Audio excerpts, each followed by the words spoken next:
Bollywood Silver Screen presenting Interstellar.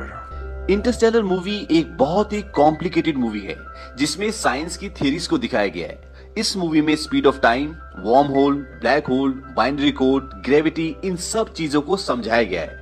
इस movie में main character है कूपर, जिसके चारों तरफ इस पूरी मूवी का प्लॉट घूमता है। कूपर नासा में एक पायलट था, पर अब वो नासा में काम नहीं करता बल्कि मक्के की खेती करता है। और इसका एक सबसे बड़ा कारण ये है कि दुनिया को अब वैज्ञानिकों की नहीं बल्कि किसानों की जरूरत है, क्योंकि पूरी दुनिया अब भूख से जूझ रही है। धरती पर 7 साल पहले गेहूं उगना बंद हो गया और 1 साल पहले ओकरा और बाकी की चीजों की पैदावार भी खत्म हो चुकी है। कूपर के 2 बच्चे हैं, मर्फ जो पढ़ाई में बहुत होशियार है और उसका साइंस में बहुत रुझान है, और बेटा टॉम जो पढ़ाई में एवरेज है। अब मर्फ जिस कमरे में सोती है वहां पर एक बुक सेल्फ है और बार बार उस बुक सेल्फ से किताबें अपना आप ही नीचे गिर जाती है। मर्फ अपने पिता को कई बार बोल चुकी है कि उसके कमरे में भूत है, और मर्फ ये भी बोलते है कि मुझे लगता है कि वो भूत आप हैं। पर कूपर इन सब बातों पर विश्वास नहीं करता। कूपर बोलता है कि ये सब नॉन साइंटिफिक बातें हैं। मर्फ बोलती है कि आप ही ने बताया कि विज्ञान का मतलब उन चीजों को एक्सेप्ट करना होता है जिन्हें हम समझ नहीं पाते। कूपर बोलता है ठीक है, अगर तुम घोस्ट और साइंस के बीच में कनेक्शन जोड़ना चाहती हो तो उससे डरने के बजाय जो कुछ भी तुम्हारे कमरे में होता है उसे ऑब्जर्व करो और उसकी सच्चाई का पता लगाओ। एक बार सब बेसबॉल का मैच देख रहे होते हैं, तभी सायरन बजता है और ये सायरन होता है तूफान आने का। धरती पर अब धूल भरे तूफान आना आम बात हो चुकी है और ये धूल भरा तूफान कभी भी आ जाता है। तूफान आने से मैच बंद हो जाता है और सब मास्क लगाकर अपने अपने घर चले जाते हैं। अब जब कूपर अपने घर पहुंचता है तो पूरा घर धूल से भरा हुआ होता है और मर्फ के कमरे में फर्श पर धूल से कुछ लाइंस बनी होती हैं। मर्फ बोलती है, देखा मैंने कहा था ना, कोई घोस्ट हमसे बात करना चाहता है। कूपर उन लाइंस को बड़े ध्यान से देखता है और वो मर्फ को बोलता है कि आज तुम अपने भाई टॉम के कमरे में सो जाओ। और कूपर वहीं रहकर ये समझने की कोशिश करता है कि यहाँ हो क्या रहा है। कूपर पूरी रात उस कमरे में ये समझने की कोशिश करता है कि लाइंस कैसे बनी और बुक्स अपने आप गिर कैसे जाती हैं। अब सुबह होती है और मर्फ वहां पर आती है और वो देखती है कि उसके पिता अब भी वहीं बैठकर उन धूल की लाइनों को देख रहे हैं। कूपर मर्फ को बताता है कि किताबें घोस्ट की वजह से नहीं, ग्रेविटी की वजह से गिरती हैं, और वो एक सिक्का उछालता है जो मिट्टी से बनी लाइन के ऊपर जाकर गिरता है, लाइन के बीच में नहीं। कूपर बताता है ये एक मैसेज है जो बाइनरी कोड के रूप में भेजा गया है। बाइनरी कोड एक भाषा है जो कंप्यूटर और कई इलेक्ट्रॉनिक डिवाइसेस में कोडिंग लैंग्वेज होती है, जिसमें 1 और 0 का इस्तेमाल होता है। जैसे हम किसी को मैसेज लिखने के लिए अक्षरों का इस्तेमाल करते हैं या हिसाब के लिए नंबर्स का इस्तेमाल करते हैं, इसी तरह बाइनरी कोड्स भी एक शैली है जिससे हम मैसेजेस भेज सकते हैं। अगर आप किसी को बताना चाहते हैं कि मैं मार्केट में हूं तो आप नॉर्मली मैसेज टाइप करेंगे, मैं मार्केट में हूं, पर बाइनरी कोड में आप यही पूरा मैसेज सिर्फ 1 और 0 डिजिट के नंबरों के कॉम्बिनेशन से भेज सकते हैं। कूपर समझ जाता है कि धूल से बनी मोटी लाइन का मतलब 1 और पतली लाइन का मतलब 0 है। अब कूपर इस मैसेज को डिकोड करता है और मैसेज को डिकोड करने के बाद उसे एक लोकेशन का पता चलता है और वो और मर्फ उस जगह पर पहुंच जाते हैं। अब जब कूपर अंदर जाने की कोशिश करता है तो उसे वहां की सिक्योरिटी पकड़ लेती है और अगले सीन में दिखाते हैं कि कूपर से एक रोबोट कुछ पूछताछ कर रहा होता है। तभी वहां पर एक लड़की आती है, ये एक साइंटिस्ट है और इसका नाम एमिली है। वो कूपर को अपने साथ एक रूम में ले जाती है। वहां पर कुछ लोग बैठे होते हैं और कूपर की बेटी मर्फ भी वहीं पर होती है। एमिली के पिता प्रोफेसर ब्रेंड भी वहीं पर होते हैं। कूपर नासा में काम कर चुका होता है तो वो प्रोफेसर ब्रेंड को पहले से जानता है। अब वो सब लोग ये जानना चाहते हैं कि कूपर को इस जगह के बारे में पता कैसे चला, क्योंकि बहुत ही खुफिया जगह होती है और इस जगह के बारे में किसी को कुछ भी इंफॉर्मेशन नहीं होती। कूपर बोलता है कि जिस तरह से मुझे इस जगह के बारे में पता चला ये कोई इत्तेफाक नहीं हो सकता, पर कुछ साइंटिफिक भी नहीं लगता। तभी मर्फ बोलती है, ग्रेविटी की वजह से हमें यहाँ के बारे में पता चला। वहां पर बैठा एक आदमी पूछता है कि हमें साफ साफ बताओ कि तुम यहाँ तक पहुंचे कैसे। कूपर को अभी तक कुछ समझ नहीं आता कि यहाँ पर हो क्या रहा है। उसके दिल में डर भी होता है। वो बोलता है, पहले आपको वादा करना होगा कि मुझे और मेरी बेटी को आप लोग यहाँ से आराम से जाने दोगे। अब प्रोफेसर ब्रेंड हंसते और बोलते कि क्या तुम्हें हमारे काम के बारे में नहीं पता। हालांकि कूपर और प्रोफेसर ब्रेंड नासा में साथ काम कर चुके हैं, पर कूपर के मुताबिक नासा ऑर्गेनाइजेशन और इस दुनिया में जितनी भी साइंस के प्रोजेक्ट थे वो सब आज से 10 साल पहले पूरी दुनिया में बंद हो चुके हैं। प्रोफेसर ब्रेंड बोलते हैं कि नासा ऑर्गेनाइजेशन आज भी चलती है, पर दुनिया के लिए ये खत्म हो चुकी है क्योंकि पूरी दुनिया भूख से परेशान है। और अगर लोगों को पता चलेगा कि नासा अब भी अपने स्पेस प्रोजेक्ट्स पे काम कर रही है तो लोग इस बात को कभी भी एक्सेप्ट नहीं करेंगे, क्योंकि ये सभी प्रोजेक्ट बहुत ज्यादा खर्चे वाले होते हैं। प्रोफेसर ब्रेंड कूपर को बताते हैं कि पृथ्वी अब धीरे धीरे खत्म हो रही है। हम बहुत सारी फसल को पहले खो चुके हैं और बची कुची जो भी फसलें हैं वो कुछ सालों में खत्म हो जाएगी और धरती के वातावरण में बदलाव आएगा और धरती से ऑक्सीजन खत्म हो जाएगा। कूपर बोलता है धरती को बचाने बचाने का कोई तो रास्ता होगा, कोई तो तरकीब होगी। प्रोफेसर ब्रेंट बोलते हैं कूपर हमें धरती को बचाना नहीं है बल्कि अब इसे छोड़कर जाना होगा। प्रोफेसर ब्रेंट कूपर को बताते कि अंतरिक्ष में एक एंड्योरेंस नाम का नासा का स्पेसशिप है और हमारे पास अभी भी कुछ फ्लाइंग ऑब्जेक्ट्स हैं जिससे हम वहां तक पहुंच सकते हैं। इसके बाद वो कूपर को ये बताते कि सैटर्न ग्रह के नजदीक आज से लगभग 48 साल पहले अपने आप एक वार्म होल खुल गया था जिसके थ्रू हम दूसरी गैलेक्सी में कम से कम समय में जा सकते हैं। हमारी गैलेक्सी का नाम मिल्की वे है जिसमें करोड़ों खरबों तारे और असंख्य ग्रह हैं। इसी तरह ब्रह्मांड में असंख्य गैलेक्सीज हैं पर इंसान को वहां तक पहुंचने में लाखों वर्ष लग जाएंगे। अब ये समझ ले कि वार्म होल होता क्या है। वार्म होल की थ्योरी एल्बर्ट आइंस्टाइन की है। जैसे एक पहाड़ है, अगर आपको पहाड़ के दूसरी तरफ जाना है तो आपको उस पहाड़ को पार करने में कई घंटे लग जाएंगे, पर अगर उसी पहाड़ में एक सुरंग हो तो आप कुछ ही मिनटों में उस पार पहुंच सकते हैं। बस एल्बर्ट आइंस्टाइन की थ्योरी के मुताबिक स्पेस में वार्म होल भी इसी तरह है जो एक गैलेक्सी से दूसरी गैलेक्सी में जाने का शॉर्टकट है। और ऐसा भी कहा जाता है कि वार्म होल के थ्रू टाइम ट्रेवल भी किया जा सकता है। प्रोफेसर ब्रेंट कहते हैं कि कोई एडवांस सभ्यता इंसान की मदद करने की कोशिश कर रही है। वो कूपर को बताते कि हम पहले ही 13 एस्ट्रोनॉट्स को वार्म होल के थ्रू दूसरी गैलेक्सीज में भेज चुके हैं और उन्हें वहां ऐसे ग्रहों को ढूंढना है जो इंसान के रहने के लिए पर्याप्त हो और ज्यादा दूर ना हो। और उन सब के पास एक रोबोट है और जब उन्हें कोई ऐसा ग्रह मिल जाएगा जहां इंसान रह सकता है तो वो उस रोबोट को ऑन कर देंगे और फिर हमें यहाँ उसका सिग्नल मिल जाएगा। अब जो 13 एस्ट्रोनॉट्स गए थे उनमें से उन्हें 3 का सिग्नल मिल चुका है, यानी 3 अलग अलग ग्रहों का, पर उन ग्रहों पर डायरेक्ट बात नहीं की जा सकती, तो सिर्फ उनके पास उन तीनों ग्रहों के सिग्नल्स हैं और इसलिए अब एक टीम बनाई जा रही है और उन तीनों ग्रहों पर, उन तीनों प्लैनेट्स पर उन्हें भेजा जा रहा है। और अगर तीनों में से कोई सा भी ऐसा ग्रह है जहां पर इंसान आराम से रह सकता है तो उसके बाद प्रोफेसर ब्रेंट के पास 2 प्लान है।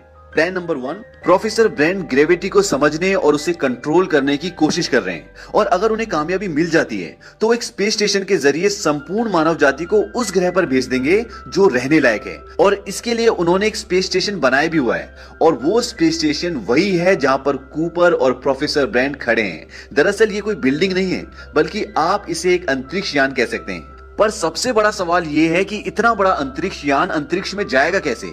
इसके लिए वो ग्रेविटी को कंट्रोल करने के फॉर्मूले पर काम कर रहे हैं। अगर पृथ्वी पर कुछ देर के लिए ग्रेविटी को ऑफ कर दिया जाए तो इस विशाल यान को अंतरिक्ष तक आराम से भेजा जा सकता है, क्योंकि ग्रेविटी के बिना ये स्पेस स्टेशन अपने आप ही हवा में तैरने लगेगा और उसके बाद इसे बस दिशा दिखाने की जरूरत होगी और इस तरह से पृथ्वी के लोगों को बचाया जा सकता है। तो ये है प्लान नंबर 1। प्लान नंबर 2, अगर प्लान 1 पूरा नहीं हो पाता और ऐसा प्लेनेट ढूंढने में काफी वक्त लग जाता है जहां पर इंसान रह सकते हैं तो इंसान अपने साथ 5000 मानव भ्रूण ले जाएगा। भ्रूण मतलब इंसान के डीएनए, और इन भ्रूण के जरिए नए लोगों को पैदा किया जा सकता है और इंसान की प्रजाति को बचाया जा सकता है। पर यह तय है कि धरती की लाइफ अब ज्यादा नहीं है और आने वाले समय में यहाँ पर सारे लोग मर जाएंगे। अब प्रोफेसर ब्रेंट कूपर को बोलते कि तुम भी इस मिशन में शामिल हो जाओ क्योंकि हमें एक पायलट की जरूरत है और तुम एक पायलट हो। कूपर इस चीज के लिए मान जाता है क्योंकि ये दुनिया को बचाने की बात है, लेकिन इस बात से उसकी बेटी मर्व बहुत नाराज है। वो नहीं चाहती कि उसके पिता किसी ऐसे मिशन पर जाए जहां पर जान का खतरा हो और जहां से आने का कुछ पता ही ना हो। मिशन पर जाने से पहले कूपर मर्फ के रूम में आता है और उसे बोलता है कि मैं जा रहा हूं। मर्फ उससे बहुत नाराज होती है और वो बोलती है कि मेरे रूम में जो कुछ भी हो रहा था उसका मैसेज मैंने डिकोड कर लिया है और उसका मतलब है स्टे, यानी कि मत जाओ। लेकिन कूपर उसकी बात पर ध्यान नहीं देता और जाने से पहले उसे घड़ी देके जाता है और बोलता है कि इसकी दूसरी जोड़ी मेरे पास रहेगी, लेकिन ये दोनों घड़ियां हम दोनों के लिए अलग अलग तरह से काम करेगी। और कूपर ये बात इसलिए बोलता है क्योंकि अंतरिक्ष में जहां वो जा रहे हैं वहां पे वक्त की रफ्तार उन्हें पता है कि कम होगी और पृथ्वी पर वक्त की रफ्तार ज्यादा है। कूपर बोलता है कि शायद जब मैं वापस लौटूं तो तुम मेरी उम्र की हो जाओ और मेरी उम्र लगभग इतनी रहे जितनी की अभी है। अब कूपर और उसकी पूरी टीम वार्म होल से होते हुए दूसरी गैलेक्सी में पहुंच जाती है और वो उस ब्लैक होल के पास पहुंच जाते हैं जहां पर वो तीनों ग्रह हैं और इस ब्लैक होल का नाम होता है गारगेंडुआ। और जो 3 ग्रह हैं जहां से उन्हें सिग्नल मिल रहे हैं वो इस ब्लैक होल का चक्कर उसी तरह लगाते हैं जिस तरह से पृथ्वी सूरज का चक्कर लगाती है। अब उनके स्पेसशिप के सबसे नजदीक जो प्लेनेट है उसका नाम है मिलर्स प्लेनेट। तो उनकी टीम डिसाइड करती है कि सबसे पहले हम इसी प्लेनेट पे जाएंगे, लेकिन ये वाला प्लेनेट ब्लैक होल से भी सबसे नजदीक होता है, तो यहां पर बिताया हुआ 1 घंटा पृथ्वी के 7 साल के बराबर होगा। अब मैं आपको ब्लैक होल के बारे में बता दूं। ब्लैक होल ब्रह्मांड में होते हैं और इनकी ग्रेविटी इतनी ज्यादा होती है कि अगर इनकी रेंज में कुछ भी आ जाए तो ये उसको अपने अंदर समा लेते हैं। सपोज सूरज भी अगर इनकी रेंज में आ गया तो ये उसको भी निगल जाएंगे। और यहाँ पे ग्रेविटी बहुत ज्यादा होती है, इसलिए इनके जितनी नजदीक आप जाओगे वहां पर समय की रफ्तार बहुत कम हो जाएगी। और एक यही कारण होता है कि उस प्लेनेट पे बिताया हुआ 1 घंटा पृथ्वी के 7 साल के बराबर होगा। अब ये मिलर के प्लेनेट पे जाने की तैयारी करते हैं, लेकिन उनका एक साथी रोमली बोलते हैं कि मैं यहीं पे रुकूंगा और ब्लैक होल को ऑब्जर्व करूंगा और उसकी इक्वेशन को समझने की कोशिश करूंगा। बाकी के 3 लोग मिलर के प्लेनेट पे पहुंच जाते हैं और वहां पहुंचने के बाद वो देखते हैं कि उस पूरे प्लेनेट में 5 से 6 फुट का पानी होता है और कुछ भी नहीं होता। यहाँ पे जिंदगी संभव है ही नहीं। और मिलर जिसने उस प्लेनेट पे लैंड किया था वहां पर उसके फ्लाइंग ऑब्जेक्ट का सिर्फ मलबा होता है। अब एमिलिया उस तरफ जाने लगती है जहां से उसको सिग्नल मिल रहे थे। तभी कूपर पूछता है कि तुम कहां जा रही हो? वो बोलती कि पहाड़ों की तरफ, और वो उस तरफ जाने लगती है। लेकिन कूपर जब ध्यान से देखता है तो वो पहाड़ नहीं बल्कि वो लहरें होती हैं जो बादल को छू रही होती है। और इस प्लेनेट पे इतनी ऊंची लहरें इसलिए आती है क्योंकि यहाँ पर ग्रेविटेशनल पुल बहुत ज्यादा है और इसीलिए पानी को इतना ऊपर उठा देती है। अब वो एमिलिया को बताता है कि वो पानी की लहरें जल्दी वापस आओ, लेकिन तब तक एमिलिया वहां पे फंस जाती है। लेकिन रोबोट जो होता है वो उसे बचा लेता है और वो उसे अंदर ले आता है। लेकिन इस पूरे इंसिडेंट में उनके एक साथी की मौत हो जाती है क्योंकि वो भारी छूट जाता है और उनके फ्लाइंग ऑब्जेक्ट के इंजन में पानी भर जाता है और वो स्टार्ट नहीं होता। और वो तभी स्टार्ट होगा जब इंजन से पानी निकलेगा और उन्हें उस प्लेनेट से निकलने में 3 घंटे से ज्यादा हो जाते हैं। और जब वो अपने मेन स्पेसशिप में आते हैं जो अंतरिक्ष में होता है जिसका नाम है एंड्योरेंस, तो वहां पर आने के बाद वो देखते हैं कि जो उनके एक साथी वहां पे रह गया था वो लगभग बूढ़ा हो चुका है। वो बोलता है कि मुझे नहीं लगा था कि अब तुम वापस आओगे। कूपर बोलता है कि हमें कितने साल हो गए? वो बोलता है कि 23 साल 4 महीने और 8 दिन। इसके बाद वो बताता है कि आप लोगों के घर से मैसेज आए, उन्हें देख लो। और जब कूपर जाता है तो वहां पर उसके लिए कई सारे वीडियो मैसेजेस होते हैं। एक मैसेज में उसका बेटा बताता है कि अब दादाजी यानी कि कूपर के पिताजी इस दुनिया में नहीं रहे। वो उसे भी बताता है कि मेरी शादी हो गई और अब मेरे बच्चे भी हैं। कूपर हालांकि उसी उम्र का है लेकिन अब वो दादा बन चुका है। पर इतने साल बीत जाने के बाद मर्फ ने अपने पिता के लिए सिर्फ एक ही मैसेज रिकॉर्ड किया है क्योंकि उनसे नाराज थी।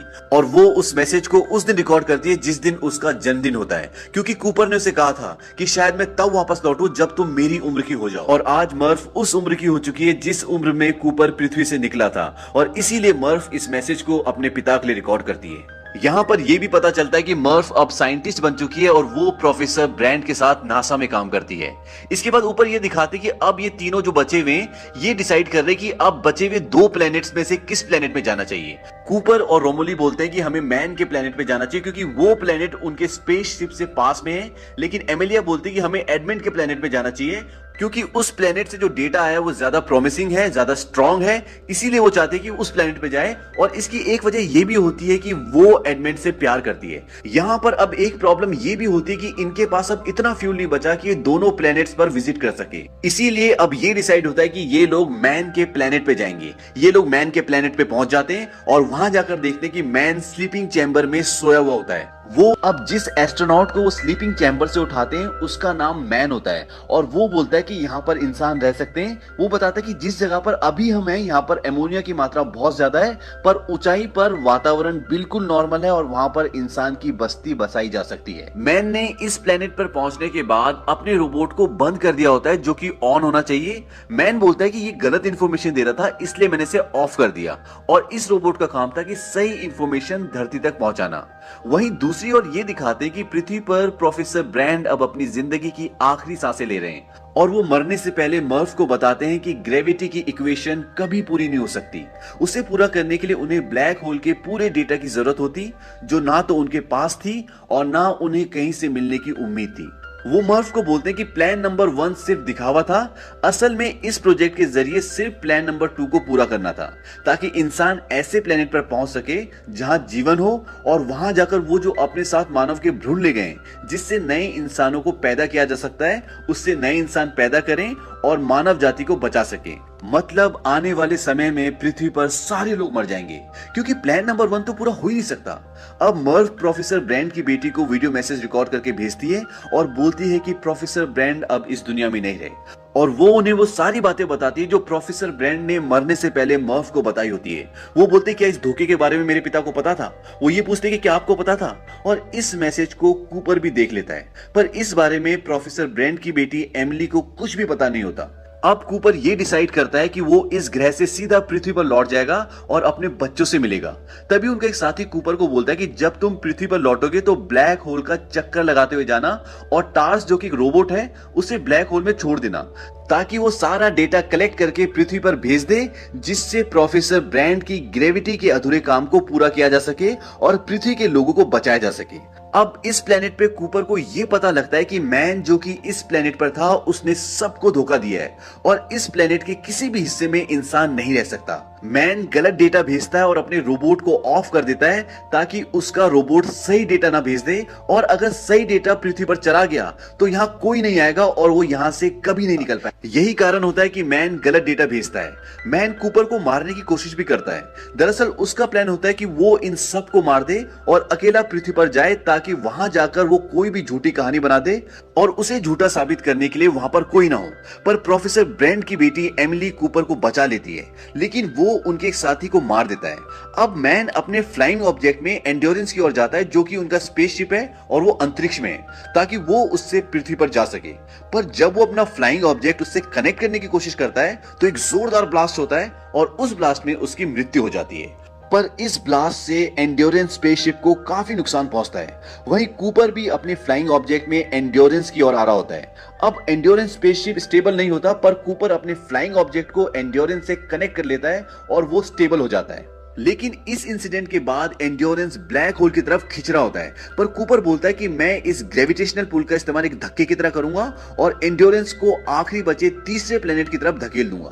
इसे साइंस की भाषा में स्लिंग शॉट कहते हैं, जिससे किसी भी यान को ग्रेविटेशनल फोर्स की मदद से स्पीड देते हैं। आपको बता दूं कि जब मानव पृथ्वी से किसी भी दूसरे प्लेनेट पर जाते हैं तो वो स्लिंग शॉट का इस्तेमाल करके ही जाते हैं। अब स्लिंग शॉट से वो अपने मेन शिप को उस तीसरे ग्रह की तरफ धकेल देते हैं और अपने रोबोट को ब्लैक होल में प्रवेश करवा देते ताकि वो ब्लैक होल का पूरा डेटा भेज दे और प्लान नंबर 1 को कामयाब करके पृथ्वी के लोगों को बचा लें। पर रोबोट के ब्लैक होल के अंदर जाते ही उससे संपर्क टूट जाता है। इसके बाद कूपर अपने फ्लाइंग ऑब्जेक्ट को भी मेन शिप जिसका नाम एंड्योरेंस है उससे अलग कर देते हैं ताकि उसका भार कम हो जाए। और अब एंड्योरेंस में अकेली एमिली बची है जो बचे हुए आखिरी यानी कि तीसरे प्लेनेट की ओर जा रही है। कूपर ऐसा इसलिए करता है ताकि प्लान नंबर 2 को पूरा किया जा सके और मानव के अस्तित्व को बचाया जा सके। यहीं अब कूपर का फ्लाइंग ऑब्जेक्ट ब्लैक होल की तरफ बड़ी तेजी से बढ़ रहा होता है। उसका फ्लाइंग ऑब्जेक्ट उसे मैसेज देता है कि फ्लाइंग ऑब्जेक्ट से डिटैच हो जाएं और कूपर उससे बाहर निकल जाता है और उसके तुरंत बाद उसका फ्लाइंग ऑब्जेक्ट बहुत तेज से ब्लास्ट होता है। अब यहाँ पर आप ब्लैक होल्स को भी समझ लें।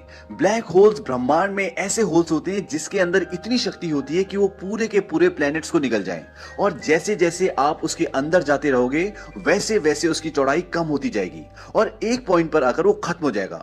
पर जैसे ही ऊपर बाहर निकलता है वो ब्लैक होल के अंदर ना जाकर एक टेसेरेक्ट में पहुंच जाता है और अब कूपर का रोबोट भी उसके संपर्क में आ जाता है और वो भी इस जगह को देख सकता है। उसका रोबोट बताता है कि 5th डायमेंशन के लोगों ने ह्यूमैनिटी को बचाने के लिए ये टेसेरेक्ट बनाया है और इस टेसेरेक्ट में वो समय में आगे पीछे जाकर किसी भी पहलू को देख सकता है। वो इस टेसेरेक्ट के जरिए अपने ही घर में बनी लाइब्रेरी में पहुंच जाता है जो उसकी बेटी मर्फ के कमरे में होती है, जहां उसे मर्फ दिखती है जो अभी बहुत छोटी है और कूपर किताबें गिराकर उसे अपनी मौजूदगी का एहसास करवाना चाहता है। पर मर्फ समझती है ये कोई घोस्ट है। आपको याद होगा बचपन में मर्फ कूपर को बोलती थी कि मेरे कमरे में घोस्ट है जो किताबें गिराता है, और एक बार वो अपने पिता को ये भी बोलती है कि मुझे लगता है कि वो भूत आप ही हैं, और सच में यही होता है। कूपर ही होता है जो उसके कमरे में किताबें गिराता था और वो ऐसा सिर्फ टेसेरेक्ट के जरिए कर पाता है जिसकी मदद से वो पास में जा सकता है, पर वो यहाँ फंसा हुआ होता है, वो बात नहीं कर सकता। इसलिए कूपर मर्फ से कम्युनिकेट करने के लिए ग्रेविटी का इस्तेमाल करता है, क्योंकि ग्रेविटी ही एक ऐसी चीज है जो हर डायमेंशन में होती है। और धूल से जो मर्फ के कमरे में बाइनरी कोड्स की लाइंस बनी होती है वो भी ग्रेविटी की मदद से कूपर ने बनाई होती है। कूपर ही मर्फ को ग्रेविटी की मदद से अपने आप को जाने से रोकने का मैसेज देता है, जिसे वो अपनी नोटबुक में नोट कर लेती है, स्टे लिखकर। लेकिन सारी कोशिशों के बाद भी कूपर ये नहीं बता पाता कि वो किसी टेसेरेक्ट में फंसा हुआ है और वही है जिसने ग्रेविटी की मदद से मैसेजेस भेजे हैं। तभी कूपर का रोबोट उसे बताता है कि उसे ब्लैक होल का सारा डेटा मिल गया है, जिसकी मदद से वो प्रोफेसर ब्रैंड की ग्रेविटी की अधूरी इक्वेशन को पूरा कर सकते हैं और पृथ्वी के लोगों को बचा सकते हैं। यहाँ पर कूपर सारी गेम समझ जाता है। वो अपने रोबोट को बोलता है 5th डायमेंशन के लोगों ने मुझे नहीं चुना बल्कि मर्फ को चुना है। रोबोट बोलता है किस लिए? कूपर बोलता है दुनिया को बचाने के लिए, और इसीलिए मैं यहाँ पर हूँ। अब आप टेसरेक्ट को इस तरह भी समझ सकते हैं कि ये एक ऐसी जगह है जहां पर समय में आगे और पीछे देखा जा सकता है, और इसे फिफ्थ डायमेंशन के लोगों ने बनाया, यानी कि एडवांस लोगों ने बनाया है। और इसे क्यों बनाया है? ताकि वो इंसानों को बचा सके, क्योंकि पृथ्वी अब खत्म हो रही है और जो एडवांस लोग हैं उन्हें पता है, और वो कूपर के जरिए सारी इंफॉर्मेशन मर्फ तक पहुंचाना चाहते हैं, और इसीलिए उन लोगों ने इस टेसरेक्ट को क्रिएट किया है ताकि यहां से कूपर सारी इंफॉर्मेशन मर्फ को दे दे और मर्फ पूरी दुनिया को बचा ले। इस हिस्से को आप एक बार फिर से समझ लें। फिफ्थ डायमेंशन के जो लोग होते हैं वो समय में आगे पीछे कहीं भी जा सकते हैं और कभी भी जा सकते हैं, और फिफ्थ डायमेंशन के लोगों ने ये टेसरेक्ट बनाया है जहां पर अभी कूपर है, इसीलिए ये समय में आगे पीछे कहीं भी जा सकता है, और इस समय में पीछे जाकर अपने ही घर की लाइब्रेरी देखता है और जहां पर उसे मर्फ दिखती है। अब सवाल ये उठता है कि इस टेसरेक्ट को मर्फ के रूम के पास ही क्यों बनाया जाता है? क्योंकि फिफ्थ डायमेंशन के लोग जानते हैं कि मर्फ नासा में साइंटिस्ट है और वो कूपर के थ्रू ब्लैक होल का सारा डेटा मर्फ को देना चाहते हैं ताकि वो ग्रेविटी की इक्वेशन को सुलझा ले और इस पूरी दुनिया को जो खत्म होने वाली है उसे बचा ले। अब समस्या यह है कि डेटा तो है, पर कूपर उसे अपनी बेटी मर्फ तक पहुंचाए कैसे? कूपर अपने रोबोट से सारा डेटा मोर्स कोड के रूप में ले लेता है और उसे ग्रेविटी की मदद से बुक सेल पर जो घड़ी रखी होती है, जो कूपर ने अपनी बेटी मर्फ को इस मिशन पर आने से पहले दी होती है, उस घड़ी की सुई में ट्रांसफर कर देता है। मोर्स कोड टेक्स्ट मैसेजेस भेजने का एक ऐसा तरीका है, एक ऐसी टेक्निक है जिससे आप क्लिक से, लाइट से या ऑन ऑफ टोन से अपने मैसेज को भेज सकते हैं, और जो लोग इस शैली को जानते हैं और वो उसे डिकोड करके समझ लेते हैं। अब जब मर्फ अपने पिता की घड़ी लेने आती है, जो कि अब साइंटिस्ट है, तो वो देखती है कि उसकी घड़ी की सुई अजीब तरह से रिएक्ट कर रही होती है, और क्योंकि वो साइंटिस्ट है तो उसे मोर्स कोड के बारे में पता होता है, और वो ये समझ जाती है कि उसके पिता ही उसे मोर्स कोड के जरिए डेटा भेज रहे हैं, और वो इस डेटा को समझकर ग्रेविटी की इक्वेशन को सॉल्व कर लेती है। तभी जिस टेसरेक्ट में कूपर और उसका रोबोट होते हैं वो गायब होना शुरू हो जाता है और उन दोनों को इससे बाहर फेंक दिया जाता है। दरअसल फिफ्थ डायमेंशन के लोग कूपर के जरिए ब्लैक होल की सारी इंफॉर्मेशन पृथ्वी पर पहुंचाना चाहते थे, इसीलिए उन्होंने इस टेसरेक्ट को बनाया होता है। अब कूपर बाहर आ जाते हैं और उन्हें दूसरे एस्ट्रोनॉट्स ढूंढ लेते हैं। जब कूपर की आंख खुलती है तो वो एक स्पेस स्टेशन पर होते हैं। अब कूपर ने कुछ समय उस टेसरेक्ट में बिताया जो ब्लैक होल के लगभग अंदर ही होता है, तो वहां पर बिताया हुआ कुछ समय पृथ्वी पर कई सालों के बराबर होता है। कूपर की आंख खुलने के बाद जब वो स्पेस स्टेशन को देखते हैं तो वो देखते हैं उसका नाम कूपर स्टेशन होता है, पर ये उनके नाम पर नहीं बल्कि उनकी बेटी मर्फ कूपर के नाम पर होता है। जब कूपर अपनी बेटी से मिलते हैं तो वो देखते हैं कि बहुत बूढ़ी हो चुकी है और कूपर की उम्र लगभग 3 साल ही बड़ी होती है, पर अगर वो पृथ्वी पर होते तो आज उनकी उम्र 125 साल की होती। कूपर बोलता है कि मैं ही तुम्हारा भूत था। उसकी बेटी बोलती कि मैं जानती हूँ। मर्फ बोलते हैं कि किसी भी माँ बाप को अपने बच्चों को मरते हुए नहीं देखना चाहिए, क्योंकि अब मर्फ बहुत बूढ़ी हो चुकी है और वो अपनी जिंदगी की आखिरी सांसें ले रही है। वो बोलती है कि तुम जाओ, यहाँ पर मेरे लिए मेरा परिवार है, मेरे बच्चे हैं। कूपर बोलता है कि कहाँ? वो बोलते कि एमिली ब्रेंट के पास। और अंत में ये दिखाते कि एमिली उस ग्रह पर अकेली होती है और वो अपना हेलमेट निकाल देती है। इसका मतलब ये है कि वहां का वातावरण इंसानों के लिए पर्याप्त है और एमिली भी कूपर की तरह जवान होती है, और कूपर अपने फ्लाइंग ऑब्जेक्ट में अपने रोबोट के साथ एमिली के ग्रह की तरफ निकल जाते हैं। और इसी के साथ ये फिल्म, ये कहानी यहाँ पर खत्म हो जाती है। उम्मीद करते हैं कि ये कहानी आपको पसंद आई होगी।